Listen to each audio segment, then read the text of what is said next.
गोय आणि महाराष्ट्राक जोडपी सातड्ड्याचो पूल येरादारीक धोक्याचो जाला म्हूण थळाव्यांक धाकधूक. दोनूय सरकारांनी एकठांय येवन पुलाविशीं निर्णय घेवचो म्हूण मागणी. ह्याची हालत एवढी खराब झालेली आहे ब्रिजची ना, माणूस जर उभा राहिला मध्येच तर तो कंप्लीट हालतोय.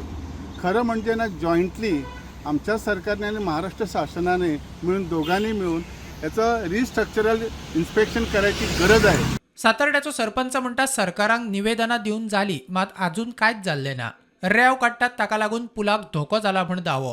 ह्याच्यावर दुरुस्तीची हे नाही. म्हणजे आता आम्ही 8 महिने झाले त्यांना निवेदन दिलेलं होतं 8 महिन्यापूर्वी की किंवा हे रस्ता आहे, हे जे पूल आहे त्यातले ते पाटे जे आहे ते कमकुवत झालेले आहेत आणि तुम्ही तातडीने ती दुरुस्त करा.